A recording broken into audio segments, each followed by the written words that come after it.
got that meeting downloaded. Okay. So let me just drop that into DaVinci Resolve. I love not watching meetings, dude.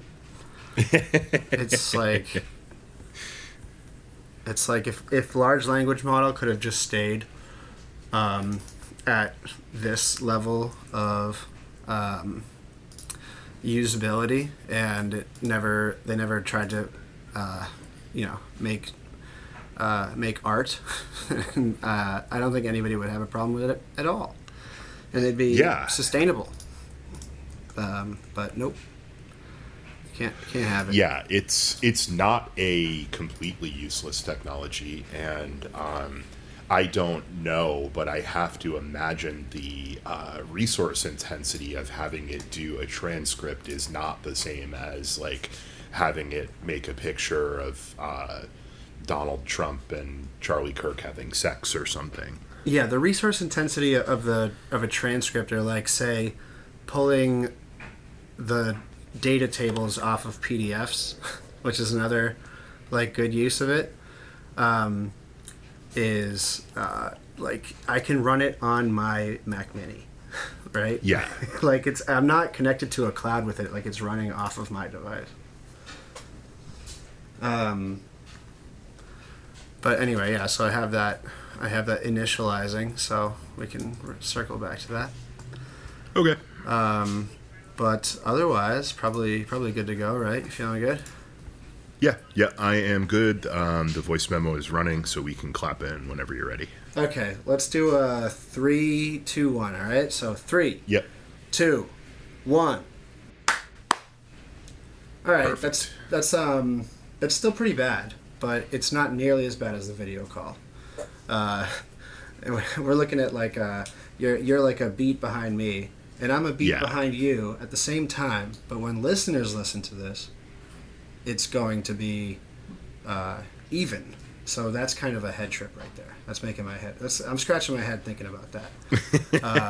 But time isn't real. Nothing's real. Time isn't real. You know what? Time is especially not real for me because I am still hungover from Saturday, and I guess I just love starting this. When I'm hungover, I love telling the listeners immediately, I guess. I was the officiant for my sister's wedding up in Maine. My sister is now a married woman. I have a new brother, and it was a lovely ceremony, and a lovely reception after in like a barn. It was a good time. So that's awesome. And you learned Harvest Moon for the wedding, so I'm guessing you played Harvest Moon at the wedding. Yes, I did. I played. I played guitar for my sister, who got up on stage. This place where she had her wedding is called Vinegar Hill, and it's like an actual show venue. They just had Graham Nash play there, which I was like, whoa! I didn't know it was like that. But it's like it's like a little bit south of Portland, in like sort of the middle of a rural suburban style thing outside of Kennebunk.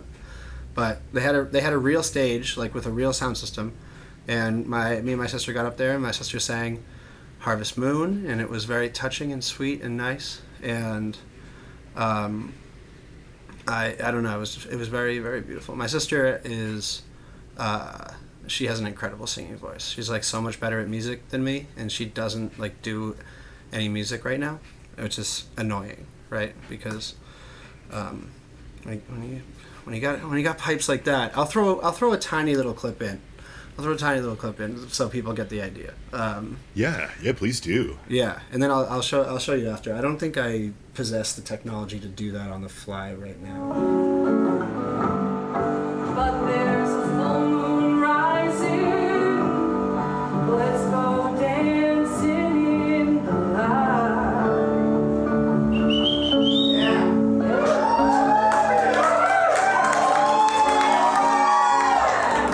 You know where the music's playing. Let's go out and feel the night.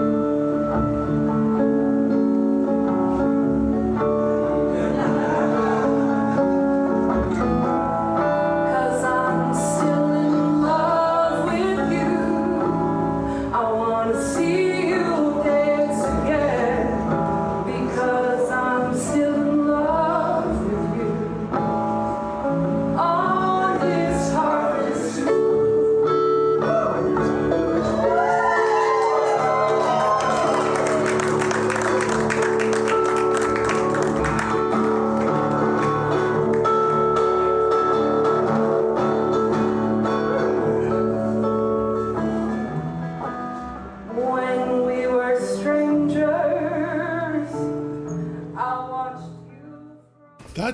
That's awesome. Yeah, I'll throw Yeah, I'll throw in a good clip for the audience. what a cool thing to be able to do at your wedding and at your sister's wedding, for that matter. Yeah, I felt the vibe in the room was just it was head and shoulders above any show I've ever played. Just like the audience being into it and stuff.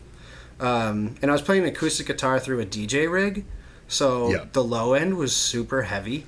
Like, I was playing really soft when she was singing, but when she wasn't singing, I was just like digging into the lower strings of the guitar, and it was like rumbling the subs, and I was like, damn, this is cool. That's Pretty that's sick. awesome. Yeah, pretty Yeah, sick. that's a great little pro tip for anyone who hasn't gotten married. As you know, or some folks know, I also got married at a music venue. I got married at Off the Rails, and it made a lot of things easier and more professional looking than we could actually afford in a lot of ways that I didn't anticipate, like the fact that there were lights and there was a stage so everyone could see us really well, and yeah, that there was like a good sound system, and then the DJ had his whole thing or whatever. But Yeah. we did not play any music. We did not do any musical performances. So you still win. Your sister does, I guess. You know, it was funny though, and I don't want to talk about this for forever, but the DJ that she got was super into it and was a real artiste about it. And I went up to him and I was like, "Hey, so my sister is ready to do that thing we talked about because we were trying to keep it a surprise." And he's like, "Yeah." And he had like just started a set, and he was like, "How about 9?" which was like 45 minutes away. And I was like, "Wow, you really just told me that you weren't going to interrupt your DJ set for the person that's paying you to sing their song," which is, you know, that's a level of, you know, just narcissism in your art that I respect. You know what I mean? Yeah, he was really feeling himself.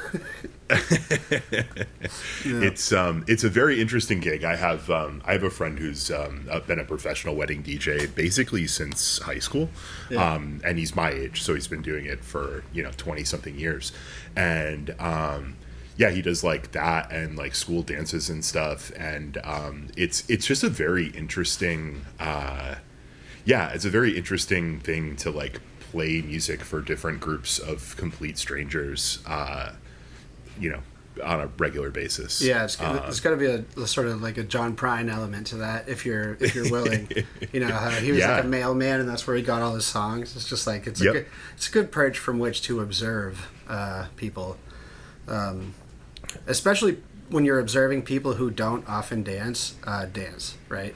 Yeah. It's like a very and unique oftentimes when you're observing people who don't often drinking a lot, and also people who do often drinking legendary amounts, which often happens at weddings. My parents did open bar the entire time, and my family is a family of pretty big drinkers. So Yeah. I mean, I probably had about 12 cocktails, if I'm being honest. Yeah. We somehow, shouts out to Off the Rails, man. I did not think we would be able to afford to do open bar, and we were able to do it at a bar that has like really good bourbon and stuff too. Right. And yeah, it was such a little unexpected gift to be able to do that. And my family are, they're pretty average, I would say. But Aaron's family, they can drink. Yeah, so They get down? we got our money's worth. I am positive of that. And I mean, most of my friends also, to be honest, are either sober or they can drink. Yeah. Right. Yeah, it's I mean it really does help the vibe to have the open wedding. Chris, we should do a little bit of a podcasting, or we'll just talk shit all day. What is That's today's true. Monday, October 13th. It is Monday the 13th. Oh man, the dread that I felt just doing the tiny amount of journalism work that I did to get ready for this recording. I was like, I don't want to go back to work. I just don't. I'm tired. Yeah. And luckily, it seems like not a lot happened since Friday. Nothing No, burned down not- while I was gone. No. Not a lot, good, wet, bad, or otherwise. Spoiler alert for the end. We're not getting our funny little dessert this week because I really couldn't come up with anything for a whole week, and you can't fake the funk on that. Something's just got to really speak to you, like a shaking house or a goose update. If it's not there, you can't make it be there. So. No, yeah, you can't make silly goose segment happen, right? You can't. You stop trying to. You shouldn't try. No, and we won't. Yeah, well, I mean, some could argue that we just opened with silly goose segment. That's true. That's so, true. It's our podcast. We can arrange the show any way we please. And you know what I'm going to say? We already got our silly gooses out of the way. So, Chris, that's a good way to look at it. Chris, my number one question, just on my return here, is I was under the impression that the LVT security trailer that was a free trial was going to be gone by the 10th. I believe that's what the city spokesman told me. It is now the 13th, and you can see that thing pretty clearly as we've been over it. Is it gone? Have they returned it? No, Bill, it's not gone. It is still there. So yeah, I believe you're correct in your recollection of your reporting that the free trial ended on the 10th, and so what that means, we don't know yet. We don't know if they're paying for it, if the trial got extended. I was thinking about it earlier, and this is not an original thought that I've had. I've stolen it from smarter podcasters, but in a world of hell where everything is bad and just gets worse, one of the things that you can root for is the funniest outcome. And so I was thinking a little bit about what the funniest outcome of this would be, or the funniest cause, I guess. I don't think any of the outcomes of having this trailer there are very funny, but unless we get the drone to fly over it and report it for noise violations. We did talk about that recently. That would be pretty good. Extremely funny. Yeah. But I think the funniest reason that I could think of why it's still there is that the city got like Planet Fitness into a contract that they're just going to like space. They're not going to check their credit card statement. And then in like 2 years, somebody's going to be like, oh, fuck, we forgot to like hit the cancel button. And now we've paid $800,000 for this trailer. So that's what I'm going with. They just forgot to cancel the free trial. No one wrote down the frickin' password. You got to put that in your calendar. Not one. We don't even know which email this is. We don't know which email this is tied to. We can't even reset it. And then you're calling the bank, and the bank's like, "Sorry, we can't help you. You have to pay for that for the rest of your life." And then the city just figures out a way to, make lemonade, right? So they could just put that thing on the stage at Mechanics Hall, and I think it would sound pretty good. Yeah, I mean they could put it anywhere, and that's a fun thing to think about too. Yeah, shit. This is the talk about the zeitgeist, dude. You could just lay off the whole orchestra or chamber ensemble that plays at Tuckerman's Hall, and just put that little LVT security robot up there and. Yep. Just make somebody with a blanket walk by it, and it'll start playing the fiddle, man. Yeah. By the way, I think that was totally spot on in the sense that I haven't heard it make any noise, but also no one has been over there, and I have to guess that they told people like, hey, if you're hanging around over there, it's gonna tell us, and we're gonna come bother you, but also it's gonna play like.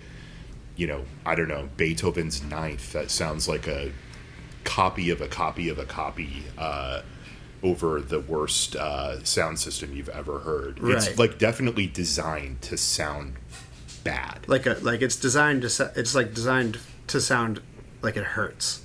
Like yeah. I've encountered these before. Other people probably have too. They're pretty common in LA now. so the last time I was out visiting friends in North Hollywood, they have several 7-Elevens nearby, and all the 7-Elevens have them. And this is exactly what they do, but they're not like motion activated. They just, from like 1 a.m. to 7 a.m. or something, they just blast classical music, and it sounds like someone stuck a screwdriver through the speakers, but it's like meant to sound that way. It's meant to be unpleasant. Yeah. So, even a first time listener, after listening to the opening of this, is going to know I'm a musician, and I was a orchestra musician at a time. I played the cello, and I love classical music. And outside of even the on a separate level, I find this to be deeply, deeply offensive. to use one of the greatest contributions of the human race, to whatever you want to call it, art, whatever, just a testament to culture, to use that violently in this context is just, it's insulting. We should be insulted by it. You shouldn't have to be an unhoused person or any other form of loiterer to find this objectionable, right? It's just really gross. I wasn't being hyperbolic when I called it sound violence, or I think maybe you called it sound violence first. I don't remember, but it's what it is. It's sound violence. And it's I think it's worth pointing out that even at Gitmo and Abu Ghraib, they tortured detainees with the Teletubbies and Metallica. Right. They wouldn't dare. Oh my god, that's such a good point. They fucking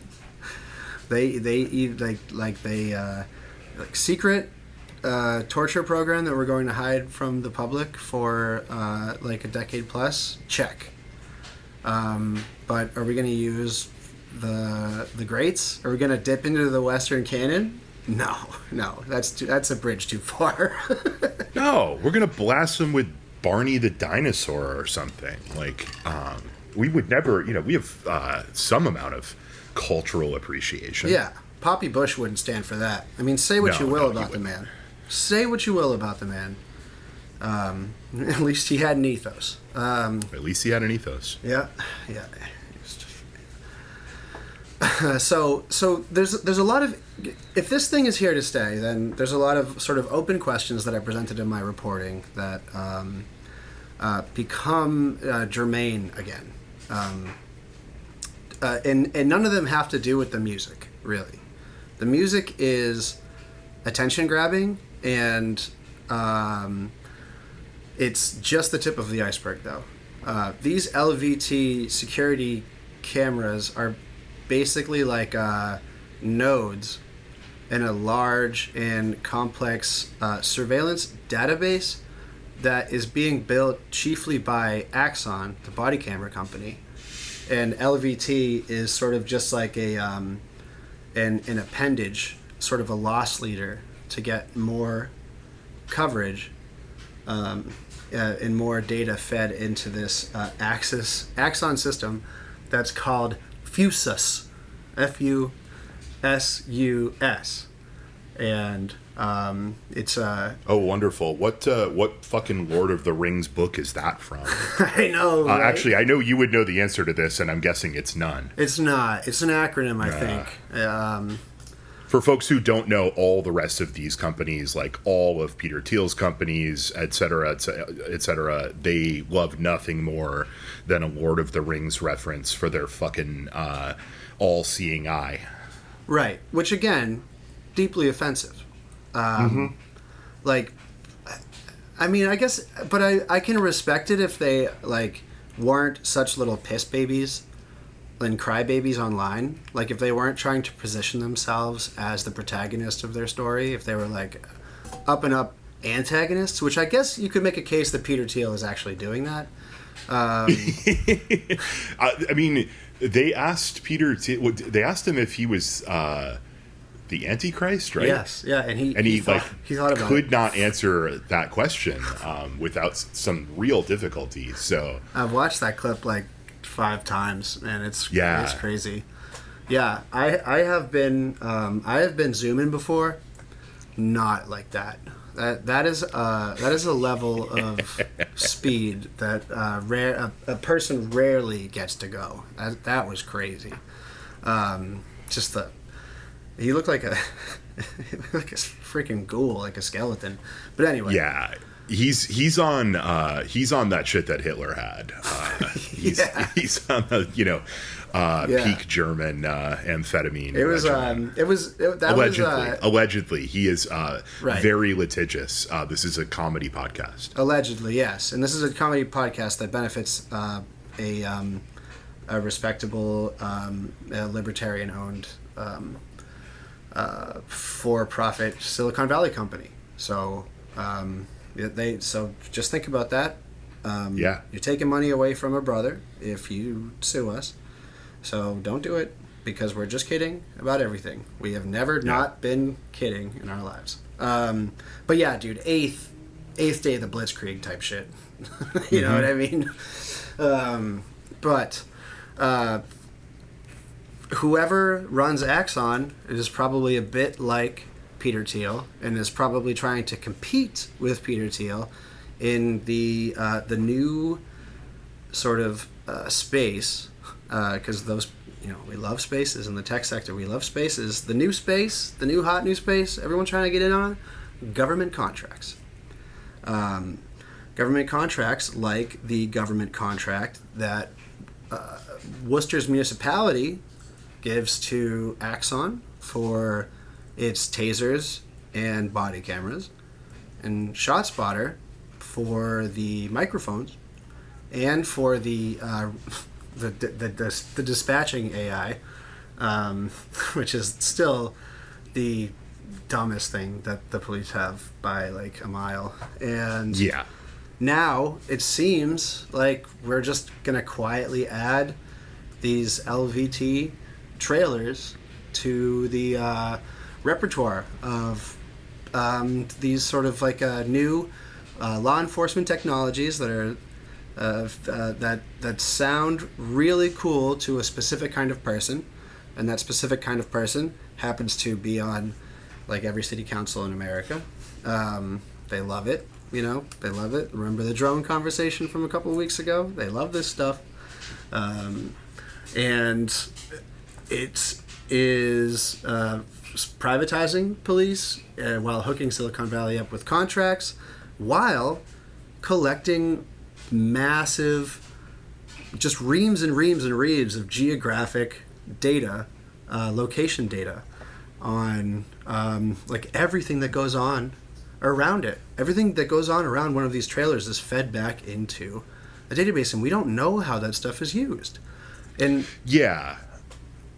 I mean, I think and just to be specific, this trailer and trailers like these, every kind of invasive surveillance technology that you can think of is implemented into them. They feed video, they record video, and they feed video directly to police departments. They use facial recognition, and they are feeding into facial recognition databases. They have automatic license plate readers like the ones we have in other places in the city. They are recording your license plate and your face and everything every time you walk by it. For all we know, they've got fucking stingrays in there that will tell them every cell phone that walks by it.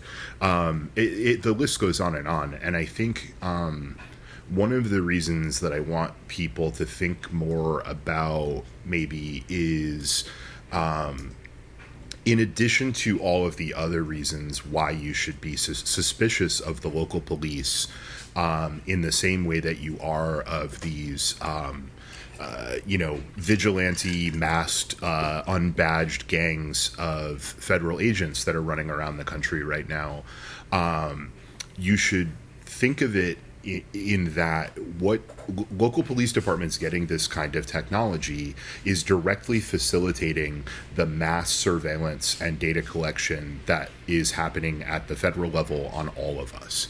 So like when police get this stuff, they're not the data. This data does not stop at WPD, like at all.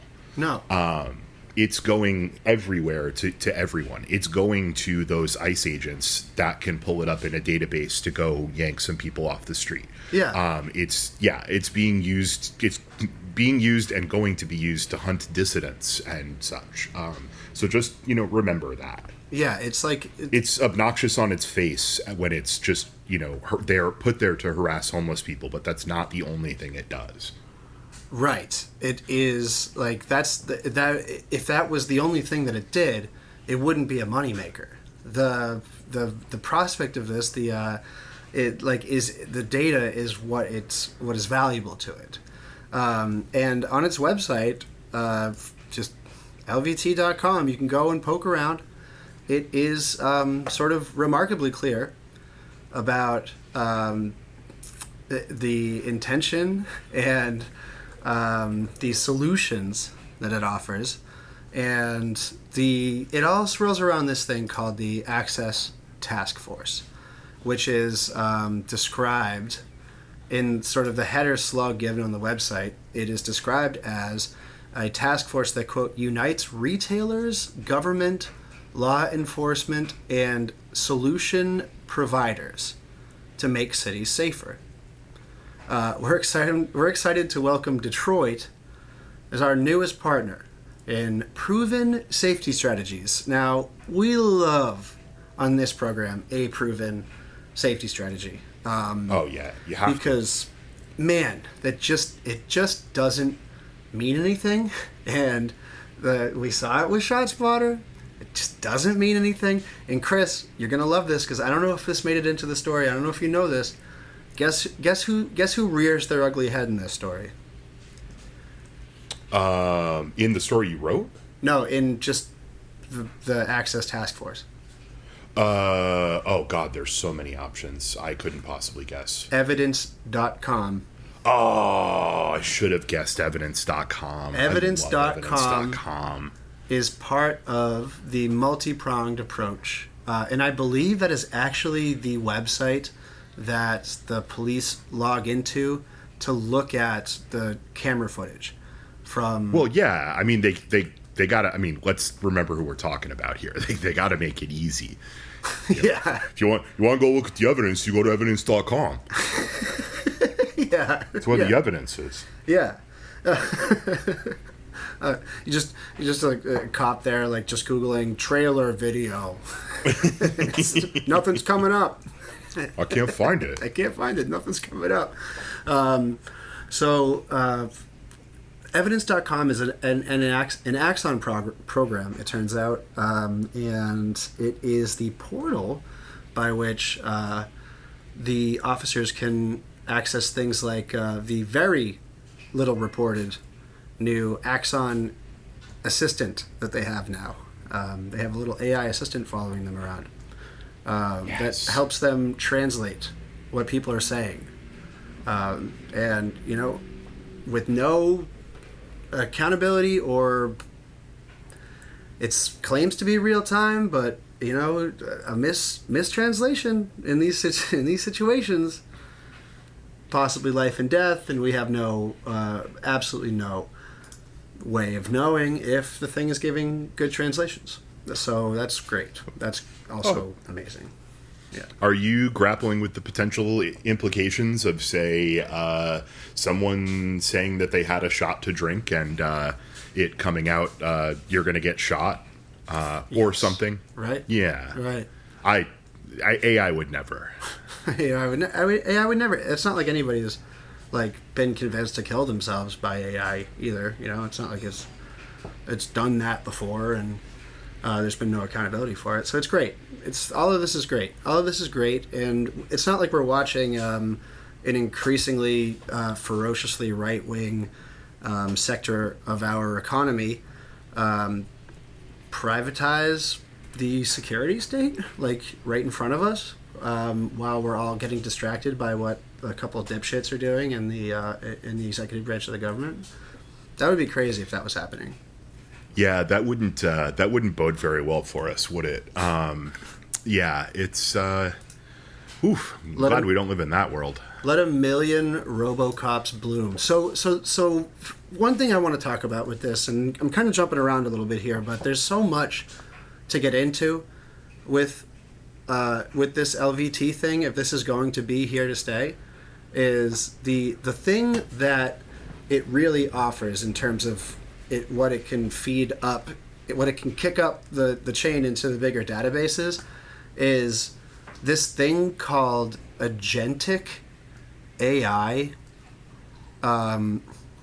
Agentic AI promises to, quote, minimize the need for constant human involvement with LVT's new AI-powered security cameras. And it's very, very obvious. They make it clear that the thing has been trained to scan people top to bottom, analyze what they're wearing, and relate it to common signifiers of homelessness. One of them literally being if they're carrying a blanket, the thing will start to go off. It's called an agentic AI talk down. Now, I don't know if anyone's ever been to the Lowe's, but that's when it's warning, criminals, disperse. It'll do that. But it will also sometimes, I guess, play music. And I don't think we have a real say in what it does. But it is a machine that was built very obviously to make people without a place to sleep at night go sleep somewhere else. Yeah, I mean, for starters, that's what it's designed to do. You know, like with all of this stuff, the mission always creeps, and the war always comes home, and it comes for all of us. So yeah, I can't wait till this thing is playing the brown note when, we want to fucking march down the street because of, one of our friends got shot by a drone or something. Yeah. I'm glad you brought up the Lowe's thing too, and I'm glad you brought up that statement from their website that mentioned retailers as a key partner. In fact, I believe is the first key partner. First one, yeah. Yeah, and I just think I don't have any good news on any of this, so it's all just pointing out the bad news. But yeah, I think it's just as folks continue to evolve their ideology and their response to what they're seeing happening around them in the world every day.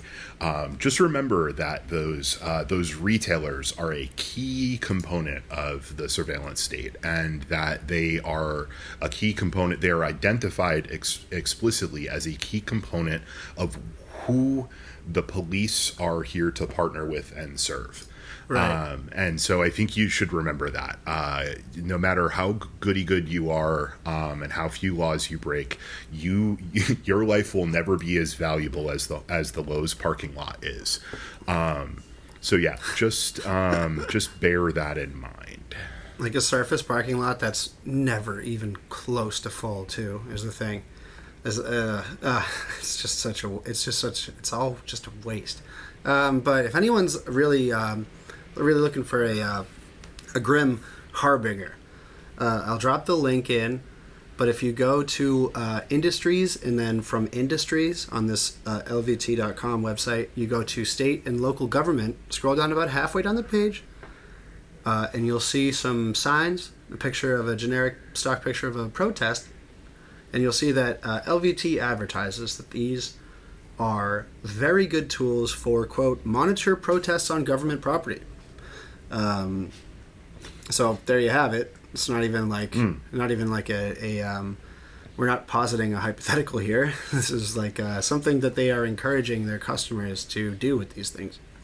Mobile's Yeah, I just let's parse that. Let's parse that language a little bit. Government property, I think, would also commonly be known as all public property. Public property, because that is the government's property. Public property is also the only place you can have a protest. You have no rights to have a protest on private property, and they will trespass you and arrest you. So that sounds like all of the spaces where we can have protests. right? But wait, if public property is the same thing as government property, why is LVT saying that when, quote, protests become unruly or put government buildings, employees, and fellow citizens at risk of injury? They put the government buildings at risk of injury? You can injure a government building if you protest. And then you could hurt the building. right, and that's like Or you could hurt its feelings. right, you could certainly hurt its feelings, and we have just look at what City Hall has done to itself. I mean, we really gave City Hall a complex. Yeah, we really did. That's a good point. These LTV surveillance units provide real-time visibility and allow you to direct law enforcement and security teams. Interesting. The state and local governments would be directing law enforcement and security teams in real time at a protest? What's the security team? Our high-definition video and remote access help you monitor crowd behavior, identify potential risks, and deploy resources to address emerging threats. Deploy resources to address emerging threats. It's like that could just as easily be the classical music as it could just like a handgun that drops out of one of the cameras and just fucking like it's Fallout 3, you know? Yeah. Yeah. But just deploying solutions. Yeah, Sometimes you need a permanent solution. That's deploying resources right there. If I've ever known it. That's deploying them at 600 feet per second. This is an aside we didn't plan for, but I need to compare that line, deploy resources to address emerging threats, to the way that our favorite candidate in the city election, Satya Moneybags Mitra, talked about protests in the city council chambers. He said, and I gotta put the clip in, because it's so good. He talked about how we need a method to discipline people to make sure that doesn't happen again. And the way that he said it was so dark. It was crazy.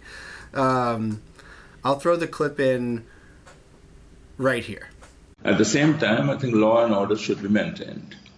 And we should see that we come up with some kind of a disciplinary action, discipline in the system, that one can only speak for so long. And we should stick by that rule. Not that they can speak for 3-4 hours and leave aside all the agenda of the city, which we never get to. I think it's our responsibility as a city council to see the agenda of the city, and if this kind of disturbance happens, we've got to come up with some kind of policy that will not make them come and disturb it this way. So I'm all for maintaining law and order, but I would like to see that the city council continues the meeting, and the method should be established so that we can continue the meeting and not have this kind of disturbance in the law and order. Hey, speaking of dark things and Satya Mitra, Bill, you pulled a delicious little clip from the most recent city council candidate forum. And I watched it more times than I should have had to, because I wanted to make really sure. Are we thinking that Satya Mitra thinks that sending unhoused people to work camps is something maybe we should do? He wants to round them up, and he called it innovative. I was door knocking different places, and one elderly gentleman told me that long time back, he was probably in his late 80s, he said that there used to be a place where these unhoused people used to be sent. We used to call the poor park, where they will go and work in the farm and also get a shelter to live there. So in a way, you find a way to engage them, do something, and also try to find a place to shelter them. So I think we should have some innovative ideas.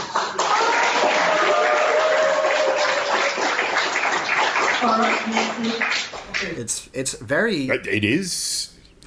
That's one word. Is one word for it. I don't know. Is it innovative if it recalls another time in history when technology was not quite as advanced? I don't know. Yeah. I am going to. Yeah, I agree with you. You are correct. It is not innovative. I'll give props to Tracy Novick for. Of course, having immediately the link to a story about not just work camps in history, but work camps in Worcester history. Oh, this really? is not a new thing. Yeah, we had a work camp. I saw that from somebody article. else, but I missed the If you could send me Tracy's link, I missed that. Yeah, yep, I can do that, and we will include that as well. But yeah, we had work. I was like, I don't think we had work camps in Worcester. No, we had a work camp, and we used to put people into it when they were poor, like too poor to, I don't know, have freedom, I guess. Really, Dr. Satya Mitra, I am pulling your adorable card that I awarded you when you gave your answer on pronouns. I no longer think that there is anything whimsical about you, and you scare the shit out of me. Yeah, between the poor farm comment, and then the other one that I was just talking about, the need for a new method to discipline people who speak too long at city council. This guy is actually like scary. He's not funny. He's not funny anymore, and it is going to be a neck and neck race for 6th place on this city council, and he is in the running. So yeah, I agree with you on that. I think it's going to be a real shuffle between like 5th and 8th or 9th. Yes, and it could go any which way. So give some money to Caden Davis. Volunteer for Caden Davis. And if Gemma's in that mix too. Gemma's in that mix. Jamo Kamara, same thing. And no, I don't know if there's any sort of strategy between picking one of the two, but those are the two best shots that we have. And we really need to drown this guy out. Anything we can do, any vote we get for somebody else is a vote away from Satya Mitra. And this guy's scary. So I'm sure we've talked about this before, and I know you have in your election stuff. But just to remind people, you have up to 6 votes in the at-large race. Up to. You do not have to vote for 6 people, and if there aren't 6 people that you want to support, you shouldn't. I am a staunch proponent of bullet voting. I only vote for the people that I actually want, actively want on the council. Some people have tried to tell me by, I don't know, some kind of math that's incorrect in some way, and I don't care because I don't like math, and it feels right to me. So that's what I do. And that is legal advice. Yeah, that's legal advice, and also financial, and also that math hurts my head big time. Because how would a blank vote be different? Well, you know what? I'm not going down that path. Someone actually smarter than me in ways relating to math tried to explain it to me, and I don't think it's correct. Like, I think it's anyway. I just like, it made my head hurt, and I was like, I'm just gonna do the thing I do, man. Yeah, just do it. I mean, I have voted. I've written in almost every single vote of every presidential election I've ever. It doesn't. Coming from somebody who's very politically involved, very politically active, your vote does not matter in the way that it is advertised as mattering at the top of the brochure. You know what I mean? There, you can do whatever you want with it, and that's actually what matters, is that you can do certainly in a federal election. Yeah. try to be as strategic as you can in this local, because each thing will have an impact. But yeah, I voted for no one for president. I don't think I wrote anybody in, or maybe I wrote in some dumb thing. I don't remember. Aaron wrote in Satan and actually got in the paper for it. She was not identified, but it was in the paper that someone at our polling place wrote in Satan. Wow, that's awesome. But yeah, you should do that. Write-ins especially don't count, even in a local. Like if you have 2 votes to throw away, you can either not fill in circles or just write something in there that might make a poll worker laugh when they're on their 14th hour of the day. Right. Like Mothman Real. I'd like to imagine somebody got a chuckle out of that, but we'll see. So I mean the District 2 election is, we're talking about a candidate that we pretty much know for a fact is going to get roughly 1,600 votes.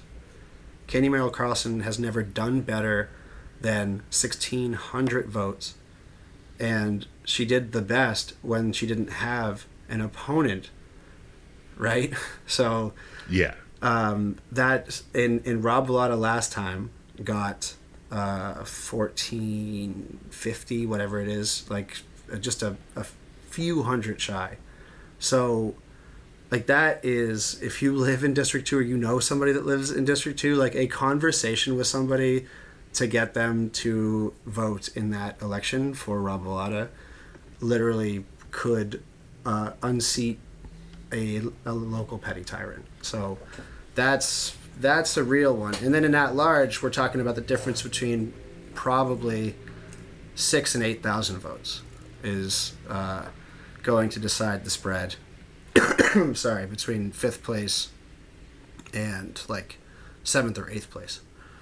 Well, I mean, I think the total votes will probably be there, but I would bet you, I would say, I mean, the spread between someone who makes the council, or let's say between 5th or 6th place and 7th and 8th place, is probably going to be a couple hundred to several hundred votes.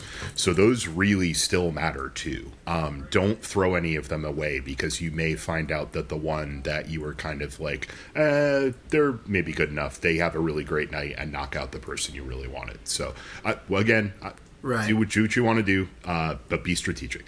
Yeah, I'm pulling it up right now. Actually, I'm going to take a minute because I have all of these like bookmarked for the season, and I think it would be interesting or instructive to read these numbers out from last time. Yeah, I got it right here. So 2 came in 6th in 2023 with 7,793. 7th was 6,189. So that's like 1,800 difference.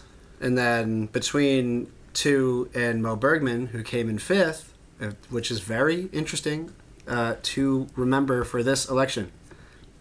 Mr. Common Sense came in 5th. Has he gotten more commonsensical in the past 2 years? Or has he outed himself significantly as a villain? 8,668. So, sort of 800 votes to close that gap between 2 and Mo. So we're looking at, it's not as slim of margins as District 2, but we're still looking at like literally hundreds of votes. And that, it stinks how doable that feels and how hard it is to make up a couple hundred votes in practice. So like we really, campaigns need money, they need volunteers, they need energy, they need hype. So just something to think about, because that's coming up pretty quick. Yeah. I think I have a note from the future that we're going to come back to Rob actually in just a couple minutes. And with something that he put out, I think at the perfect thing at the perfect time. I mean, just because I can and no one can stop me, I am going to do a little prognostication here. I think that's the right word. I'm tired. I am going to say some real and kind of dark things that, or at least one dark thing that I think I'm going to predict is going to happen. And I am predicting Mo goes up in votes. Okay. I think he has shown himself to be a villain to us and has shown himself to be something else to a different kind of voter in Worcester that is, unless we change it, still the most reliable type of voter in Worcester, which is the reactionary townie crank. But we'll see. We will see. Yeah. I think we could take Donna for probably. Yeah. I mean, Donna has way more balls than Mo in that, like, she just votes poorly on things and doesn't say why, which I respect, but she's just as bad. We know why. Yeah. Yeah. You don't have to sit there like, thank you for saving me the time. Thank you for I'm sick of it at this point, disentangling stupid legal arguments. It's not that fun. No. But I feel compelled to do it because it's just so aggravating. This fucking guy. Yeah. So you were just, I don't know, you were getting a little too optimistic there for a moment, and right. I really want to keep this in a deep dark place. So before we get to coming back to Rob for a minute, Bill, I got put on to the fact that there was a ballpark commission meeting. Oh, yep. This past Thursday. They had a very short agenda. I think you pulled the entire video, and the meeting start to finish was 18 minutes? We're looking at 19 minutes and 45 seconds. Cool. So they got in and out in under 20. That is that's pretty incredible. Someone put me onto this because do you remember the community days at Polar Park? There's been a couple of sort of public conversations about the community days. Yeah, that was sort of a sop to progressives that organized around a community benefits agreement, that there would be a set number of community days where the community could avail themselves of this resource being built with public money. Is that roughly accurate? It is roughly accurate. They were supposed to be community days available to anyone with, who put in an application and presumably wasn't doing something, horribly offensive or maybe we'll find out, actually, if that's allowed. We'll get to that in a second. But I believe there were up to 60 community days allotted annually. And there was a conversation last year or the year before, I can't remember which. I think it was 2 years ago.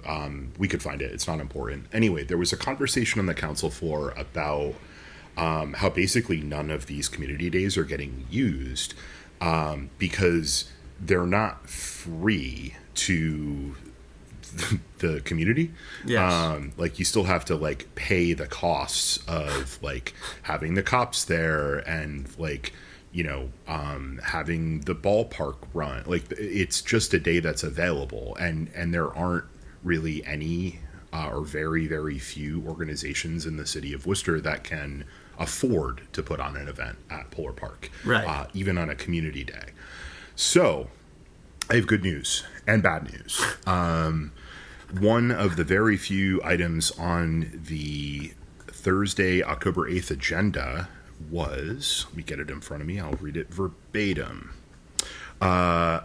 First item on the agenda after accepting the minutes, community day application. Good, we got one. Community day activity, active shooter exercise. Yes, active shooter exercise.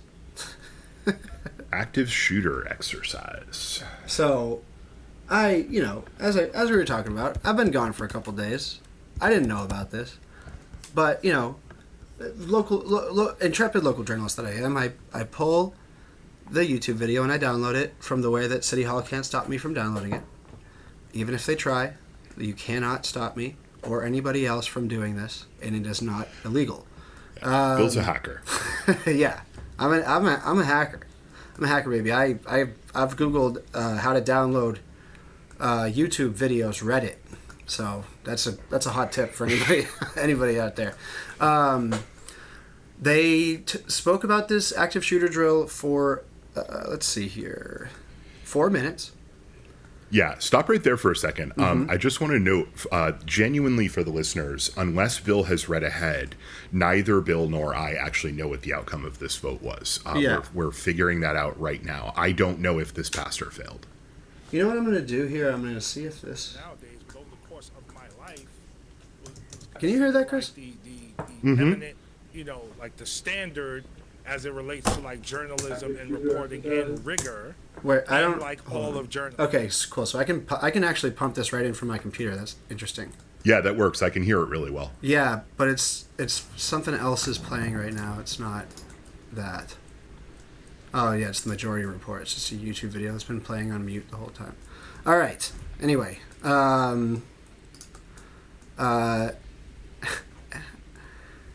we'll start it from. This is a very large active shooter, is what it's saying on my transcript right here.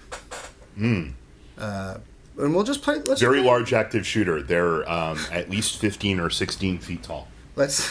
Yeah. That's what you gotta prepare for that. Yeah. What are you gonna do? What if the Naboo finds something valuable on Earth, right? Yeah. And they're gonna mine it, chop down. And it's under Polar Park. It's the brownfields. They want to suck up the uranium. Oh my god! Well, that'd be James Cameron. Are you listening?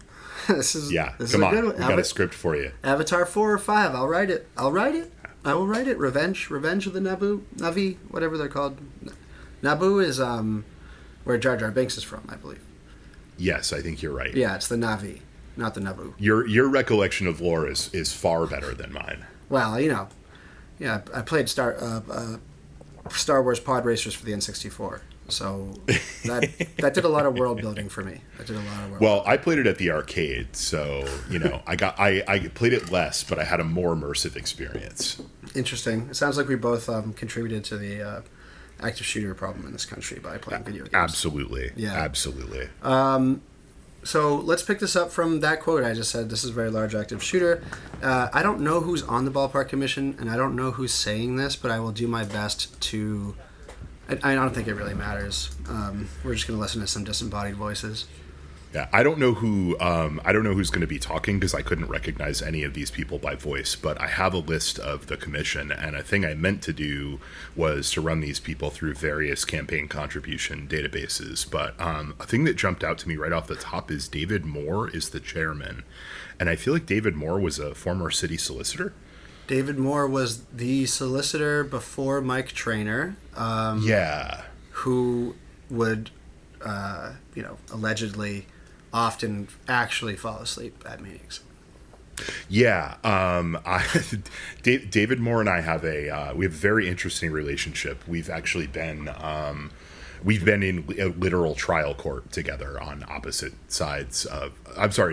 Civil trial court, I should say, on a police brutality case that did not involve me. But yeah, he is he's not a very good lawyer. Anyway, sorry. So what I'm looking at here, maybe this probably actually will be the screenshot of the episode. Now that I'm thinking about it, so I'm just gonna take that. We've got 4 people in a conference room. That's I think pretty obviously in Polar Park. It's a little blurry, but it looks. I think I'm looking at that parking garage across the street. And then we got a couple people zooming in. Everyone looks really bored and ready to move on to something else. So away we go. This is a very large active shooter program that's going to include multiple divisions of public safety and public health. And they are asking now for it because this is next summer, is it? I forget the date on the application, but they need some time to really get this planned. So this would be very helpful to our local public safety divisions and their coordination with state and other hospital affiliations. Matt, that event date, June 13th, 2026. June 5th. Thank you. That's all. Yeah, we can't do the 13th, There you so go. the 15th is what they will get if this is approved. I stand corrected. Yeah, as Matt explained, this is a very large scale event. Me and Dan Fontaine, who works in our front office and helps with security, actually went to the one that they ran this year. That was over at the military base close some year. I don't know, I didn't drive. Pardon me? That's interesting. Yeah, Devon's, and, They're moving like the event Matt to said, Polar Park that was at this Fort is, Devens. this will include it almost was on like military every base. first responder in the Jesus city Christ. and kind of in, central Mass, because the goal is to, give them the training of if something were to happen, how they're communicating with each other and the response times and kind of what that would look like. And just being, being a large venue here in the city, they thought that it would be good to host it here, not only to give our staff training, but then to also, have those live scenarios of the traffic and Ellie Square and everything else that these first What? responders have to deal with. So I know, They're- like you said, this is in June, but we've been in the planning process with them, trying to get a date and work with the city to get this approved and have a pretty large meeting coming up. So they really wanted to see if this would be something that y'all would Bill, have you been up to Devens be lately? interested in allowing here at Polar Park. I'm weirdly there every so often. There's a community college that I serve there, and Devens has gotten pretty. It's very weird, but it's gotten nice in this like very uncanny valley kind of way. And so, yeah, I mean, I could see why they wouldn't want the active shooter drill there anymore. Let's bring it to Polar Park. Yeah, and apparently the traffic around it is going to be part of the drill. If we heard that correctly. But there's more here. Yeah. So this is when they, she whoever that was, I cannot tell who's speaking, gives the little pitch, and then this is the deliberation part of it. So this ought to be rigorous, right? Because we're on minute 1745 of 1945. So I'm gonna play this one. Hey, please don't. On a game day. On game day, I think like 18. Yeah, That's inside and outside? a little bit of both, yeah. To give an opportunity to let, if our Zoom in members, Elaine and Mike and, Lowell, if they have anything to say or want. That's David Moore, I believe, asking if the cops have anything. No, I'm good. No, me too. Thank you. Thank you, David. Right. Thank you. I think that brings to the end. That brings us to the end. Motion to adjourn. All in favor? Should we have a motion to? Motion to accept the, okay. Local democracy in action, baby. Yeah. Make a motion to accept. All right, all in favor? God damn. Opposed? Aye. And Aye. then, the favorite motion of, to adjourn, not So have the available. new motion that we can do number 5 on the agenda next meeting. God, the audio is so bad because it's just the camera. I was in the gonna say, it's a camera in yeah. the Oh. corner of the conference room. There's not mic'd up, so it's like the 10 a.m. And then, they're just setting times for the next meeting now. Yeah, so that's the end of the meeting. So did they approve it? Yeah, they did. Oh, okay. Sorry, it was very bassy on my end, so I Yeah, couldn't hear. Yeah. it's, I mean, of course they did, but It's yeah.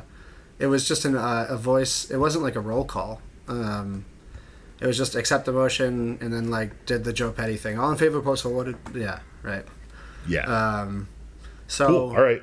next June 13th, we are going to have an active shooter drill that used to happen at a military base, but is being relocated to Polar Park to satisfy our community event requirement. It is a certain kind of community event, I suppose. It's it's a certain kind. It's a very certain kind. It's a very, very, very certain kind of community event. And, thinking about this next to the fact that I'll never see ZZ Top there, or like Shania Twain, or like, John Mellencamp, or the Hootie and the Blowfish guy. Hootie and the Blowfish, or like Get the Lead Out, or like that ABBA cover band. Fuck it. What is it? There's one that's like a Radiohead. Yeah, sorry, keep going. Pink Talking Fish. Yes, Pink Talking Fish. Pink Floyd, Talking Heads, and Fish Band. Yes. I love that I knew that because you said Radiohead, and that's not even one of the bands. No, it's not one of the bands. And you were absolutely correct. It's exactly who I was thinking about. They play Swansea on the regular at the old fairgrounds there. And it's like I don't know, if someone else wants to drive me there, I would happily go. I'm not driving home from Swansea after the amount of substances I'm going to want to put into myself at that event. Yeah. So, we'll never have that, which was the only silver lining for me personally about Polar Park. Mm-hmm. Because we were supposed to have fucking concerts there. We were supposed to have concerts there, and those would have counted as some of the community events, if I remember correctly. But even if they didn't, the fact that we don't have concerts there is because we were too busy tolerating and encouraging Dr. Charles Steinberg's whimsy, and he wanted it built too much to spec like Fenway, so we cannot get a mid-level touring act to rent construction cranes to set up a show at Polar Park. Wouldn't you believe it? Wouldn't you believe it? Only Dave Matthews has that kind of money. And Dave Matthews isn't playing a 9,508 seat venue. Right. So those two economies will never coexist, and there will never be concerts the way that we were told that, like an actual full-on concert. They've had a battle of the bands there. I'm not joking. I think that is the largest musical event they've had. It is so fucking annoying and pathetic that they just lied to the newspaper the last time that this was ever brought up. And like Ed Augustus and Larry Lucchino, R.I.P., were both on the record being like, I don't think it's that big a deal. We're gonna have some shows there, and that was like 2 years ago. No shows. No shows. There's never going to be a show. But you know what there is going to be? Active shooter drill. It's awesome. Yeah. Whew. Fucking hate love having that in the neighborhood. Love that traffic is incorporated. So theoretically, they're either going to close Kelly Square or they're just going to have people driving through Kelly Square while they simulate a police response to a mass shooter at Polar Park. Both of which sound really fun for everyone who actually has to be downtown. And if they simulate the active shooter police chase under the Green Street Bridge, you know what's going to pick it up and feed it back to the FUSIS database. Our favorite little trailer. Our new dystopian Wall-E hanging out down there by the dog park. Our own little Stop and Shop robot for public land. Fucking damn! What a bleak picture of the city we've just painted, Chris. Yeah, pretty tough. Sorry. Well, I'm really happy to be back from my little vacation of love and celebration of love, and come back to this unavoidably stark and depressing picture of the state of the city that I covered. That's awesome. I just, in the spirit of what I'm rolling on right now, which is trying to imagine the funniest outcome, I want them. I don't want them to do this, but they're going to do it, whether I want them to or not, which is the way a lot of things go here. So I want to embrace that reality, and I want them to sell tickets. I want to be able to go and get drunk. Oh, yes. And watch the active shooter drill. You're right. There's no point in protesting this or trying to organize around it in any serious way. What we should be organizing around is that this is a ticketed event. Yeah, look, you're leaving revenue on the table here. Right. This could pay for itself. Mm-hmm. This could pay for itself. It could pay for itself, just like the ballpark drill already does. The active shooter drill could pay for itself. Yeah. Yeah. Yeah, we could have like little fun little challenges where they all put their red dots on us and we get to feel what that feels like, right? Mm-hmm. And, maybe we could get a Wahlberg down there. We got to get a Wahlberg. He's definitely going to be doing the drill with the cops, Right. and also keynote speaker, but definitely also doing the drill with the cops. And, we will have different tiers of rewards. I don't know if you know this, but as a, Polar Park regular, they have a WooSox rewards point program where you get points for being at every game and you can redeem them for like all kinds of things. And I think, would I drop 10,000 of my valuable points to get tasered by Mark Wahlberg? Maybe. Maybe. Chris, I think that's a great place to leave it for today. But real quick before we go, I do actually have a silly goose segment for the end. Fantastic. I do. So I bought from Slovenia or somewhere like that these little microphones that look like lapel microphones, but they're not really microphones. They just pick up the sound that electronics make that is otherwise unhearable to the human ear. Now, I am sitting with that microphone in front of me, and I'm sitting next to a lot of electronics. And Chris, I want you to guess what sound this makes. What the sound is versus what the technology is. Because this thing... Let me set myself up here for success a little bit. Where are you in your little office space? I'm in my office space, yeah, where I do the stream. Fuck, there's a lot of weird electronics in there. All right, let's do this. Yeah. Okay, let's go for the one that I know is the eeriest sounding.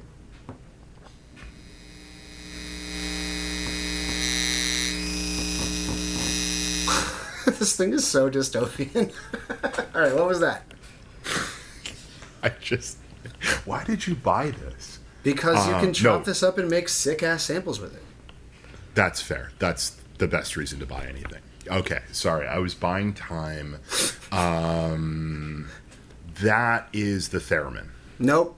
That's the electronic interface. What is this one? All right.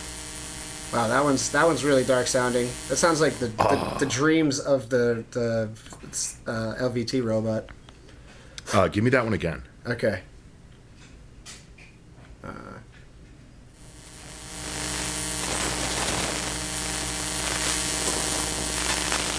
That was even better. It sounds like the computer is screaming out for help. It does. Wait, I just gave it away. Did you hear what I said? I did, yeah. It's a computer screaming out for help. It's the computer. My gut feeling was external hard drive, so I was close, but not quite there. Okay, last one.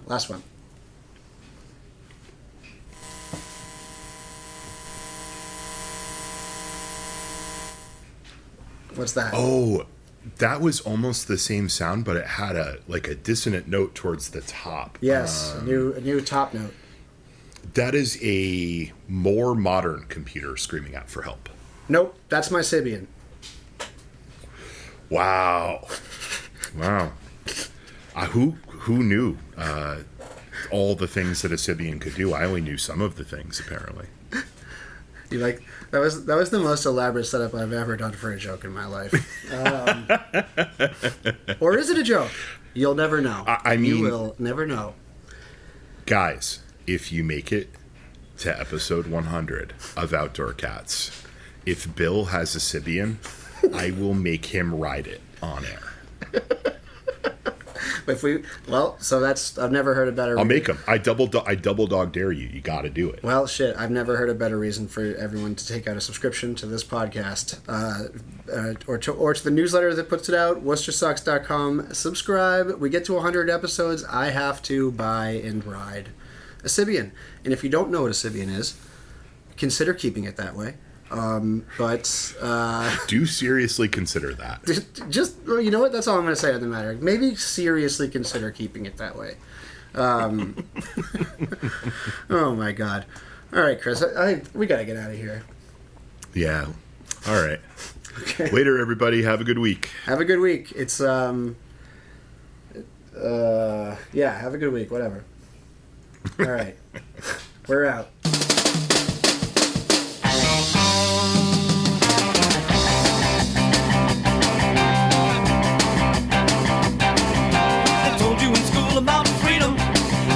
Trying to be free, they never let you. They said it's easy, nothing to it. And now the army's out to get you. 69 American terminal statuses. The air's so thick it's like a drowning in molasses. I'm sick and tired of paying these dues, and I'm finally getting hip to the American blues. I learned to say the Pledge of Allegiance before they beat me bloody down at the station. They haven't got a word out of me since I got a billion years probation. 69 American terminal statuses. The air's so thick it's like drowning in molasses. I'm sick and tired of paying these dues, and I'm sick to my guts of the American rules. Phony stars, oh no. Crummy cars, oh no. Cheap guitars.